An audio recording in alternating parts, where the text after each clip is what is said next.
I kind of want to tell you a little bit more of the, I don't want to say basics, because we don't really know anything about my syndrome. I was born with this very, very rare syndrome that only 2 other people in the world, including myself, that we know of, have. Basically, what this syndrome causes is that I cannot gain weight. Yes, it does sound as good as it is. I can eat absolutely whatever I want, whenever I want, and I won't really gain any weight. I'm going to be 25 in March, and I've never weighed over about 64 pounds my entire life. Because there are benefits to this syndrome. There are benefits to not being able to gain weight. There are benefits to being visually impaired. There are benefits to being kind of really small.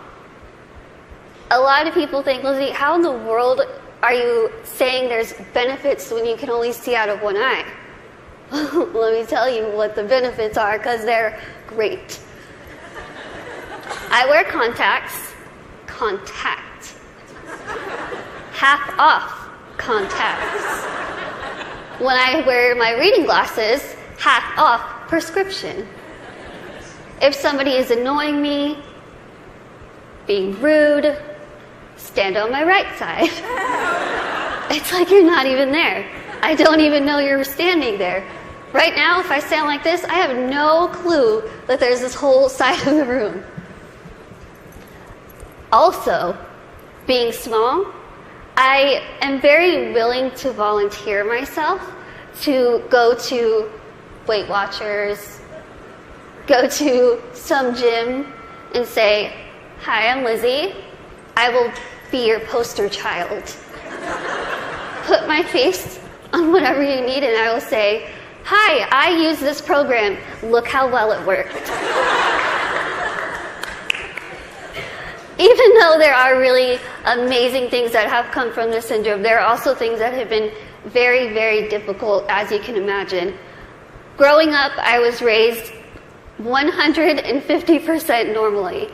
When I was my parents' first child, and when I was born, the doctors told my mom, "Your daughter has no amniotic fluid around her at all." So when I was born, it was a miracle that I came out screaming. The doctors told my parents, "We just want to warn you, expect your daughter to never be able to talk, walk, crawl, think, or do anything by herself." Now, as first-time parents, you could think that my parents would say, "Oh no, why? Why are we getting our first child to have all these unknown problems?" But that's not what they did. The first thing they told the doctor was, "We want to see her, and we are going to take her home and love her and raise her to the best of our abilities." And that's what they did. I credit pretty much everything that I've done in my life to my parents. My dad is here with me today, and my mom is at home watching. Hi, Mom. I have so proudly been able to stand in front of people and say, "You know what? I've had a really difficult life, but that's okay. That's okay. Things have been scary. Things have been tough." One of the biggest things that I had to deal with growing up was something that I'm pretty sure every single one of us in this room has dealt with before. Can you guess what that is? Starts with a B. Can you guys guess it? Boys. Boys? Bullying. I know what y'all are thinking. I should have come. Why couldn't I sit here with them? I had to deal with bullying a lot, but as I said, I was raised very normally. So when I started kindergarten, I had absolutely no idea that I looked different. No clue. I couldn't see that I looked different from other kids. I think of it kind of as a big slap of reality for a 5-year-old, because I went into school first day decked out in Pocahontas gear. I was ready. I went in with my backpack that looked like a turtle shell because it was bigger than me, and I walked up to a little girl, I smiled at her, she looked up at me like I was a monster, like I was the scariest thing she'd ever seen in her life. My first reaction was, she is really rude. I am a fun kid and she's the one missing out, so I'll just go over here and play with blocks or boys. I thought the day was going to get better, and unfortunately it didn't. The day kind of got worse and worse, and a lot of people just wanted to have absolutely nothing to do with me, and I couldn't understand why. Why? What did I do? I didn't do anything to them.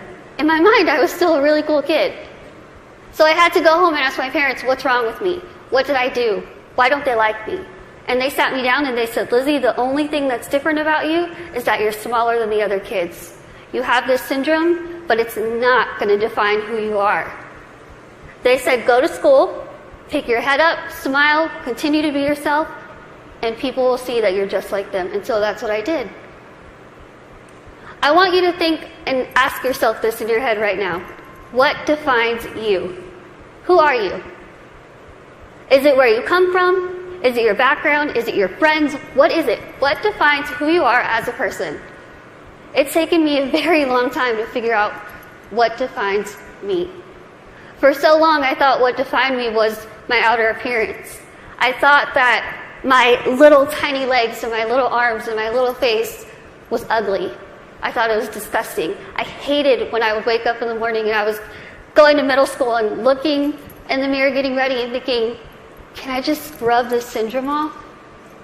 It would make my life so much easier if I could just scrub it off. I could look like the other kids. I wouldn't have to buy clothes that had Dora the Explorer on it. I wouldn't have to buy stuff that was bedazzled when I was trying to be like the cool kids. I would wish and pray and hope and do whatever I could to pray that I would wake up in the morning and I would be different and I wouldn't have to deal with these struggles. It's what I wanted every single day, and every single day I was disappointed.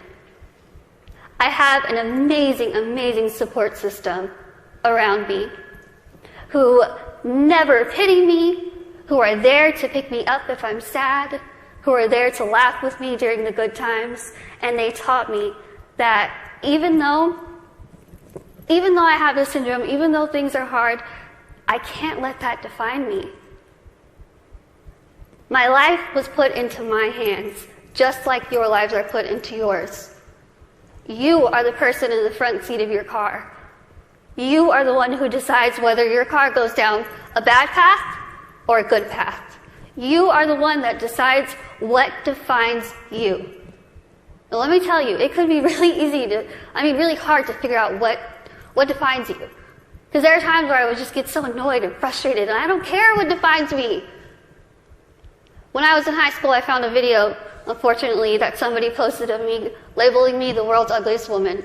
There were over 4 million views to this video, 8 seconds long, no sound, thousands of comments, people saying, Lizzie, please just do the world a favor, put a gun to your head and kill yourself.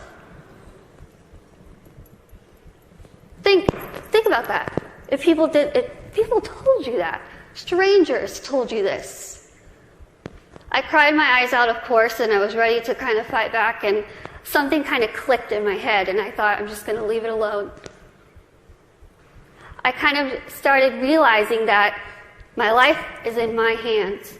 I could either choose to make this really good, or I can choose to make this really bad. I could either be grateful and open my eyes and realize the things that I do have and make those the things that define me. I can't see out of one eye, but I can see out of the other. I might get sick a lot, but I have really nice hair. Thanks. You guys are like the best little section right here. I lose my train of thought. Okay, where was I? Hair. Okay, thank you. Okay, so I could either choose to be happy or I could choose to kind of be upset with what I have and still kind of complain about it. But then I started realizing, am I going to let the people who called me a monster define me? Am I going to let the people who said kill it with fire define me? No.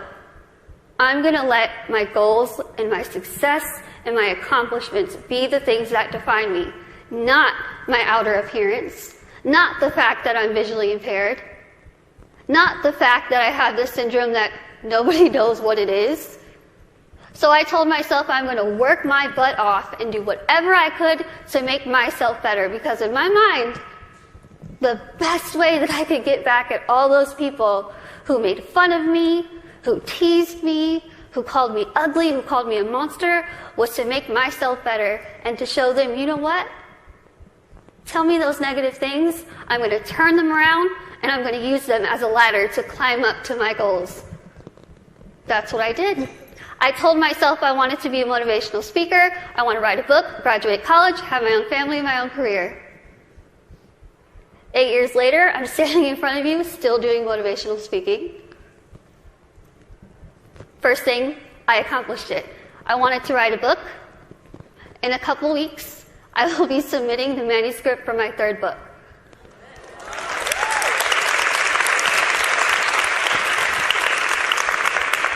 I wanted to graduate college, and I just finished college. I'm getting a degree in communication studies from Texas State University in San Marcos, and I have a minor in English. I really tried to use real life experience. Use that. Use that negativity that you have in your life to make yourself better, because I guarantee you, you will win. Now, I want to end with asking you again. I want you to leave here and ask yourself what defines you. But remember, brave starts here. Thank you.